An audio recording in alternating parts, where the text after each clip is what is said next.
tugas 1.1.A.8 Koneksi antar materi, kesimpulan dan refleksi modul 1.1 Filosofi Pemikiran Ki Hajar Dewantara.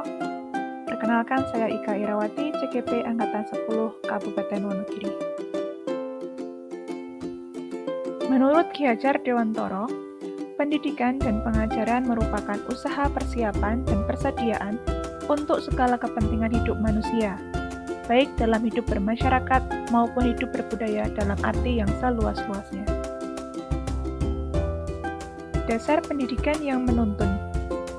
Tujuan pendidikan yang dicetuskan oleh Ki Hajar Dewantara yaitu menuntun segala kodrat yang ada pada anak-anak agar mereka mencapai keselamatan dan kebahagiaan yang setinggi-tingginya, baik sebagai manusia maupun sebagai anggota masyarakat. Pendidikan menurut kodrat alam dan kodrat zaman. Dalam melakukan pembaharuan yang terpadu, hendaknya selalu diingatkan bahwa kepentingan anak-anak didik, baik mengenai hidup diri pribadinya maupun hidup kemasyarakatannya, jangan sampai meninggalkan segala kepentingan yang berhubungan dengan kodrat keadaan, baik kodrat alam maupun kodrat zaman. Budi pekerti.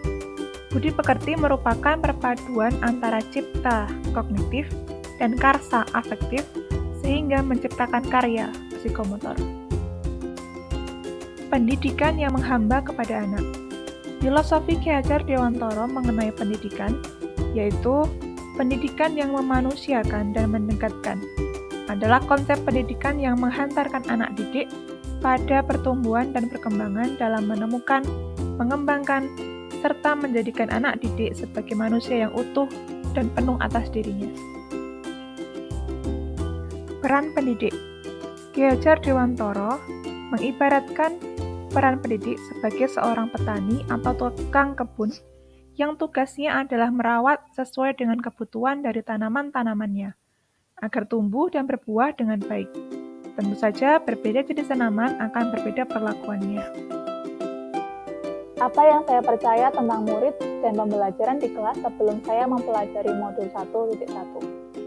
Pada mulanya, saya menganggap murid sebagai kertas kosong yang perlu digores berbagai ilmu.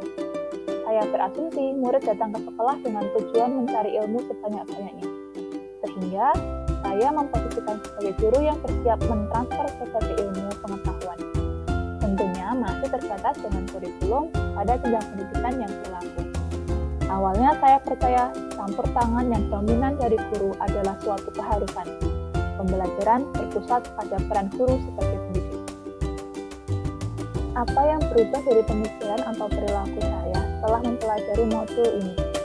Pemikiran-pemikiran Ki Hajar Dewantara mencerahkan pemahaman yang selama ini saya yakini. Anak bukanlah kertas kosong. Anak sudah membawa kertasnya dengan goresan samar-samar di dalamnya, yakni kodrat anak. Tugas kita sebagai guru adalah menebalkan kodrat anak tersebut. Pendidikan bukanlah sekedar transfer ilmu pengetahuan, tapi harus membuat anak memahami dunianya dan dapat memanfaatkan pemahaman tersebut untuk kebahagiaan hidupnya. Pembelajaran tidaklah statis namun dinamik. Perubahan-perubahan disesuaikan dengan kodrat alam dan kodrat zaman. Apa yang bisa segera saya terapkan agar kelas saya mencerminkan pemikiran Ki Hajar Dewantara? Yang pertama, saya akan meningkatkan kredibilitas serta kedisiplinan waktu dalam pelayanan kepada peserta didik sebagai suri teladan. Yang kedua, pembelajaran dirancang bukan hanya sebatas di kelas semata, namun peserta didik didorong untuk banyak berinteraksi pula dengan lingkungan sekitar. 3. Memperkokoh pendidikan karakter dalam setiap proses pembelajaran guna menumbuhkan dan mengembangkan budi pekerti anak. Terakhir, setiap penguatan tugas pembelajaran akan dikaitkan dengan kebutuhan dan minat setiap peserta didik. Kesimpulannya, setiap anak istimewa dengan bakatnya masing-masing. Guru yang harus selalu menuntun untuk mengoptimalkannya.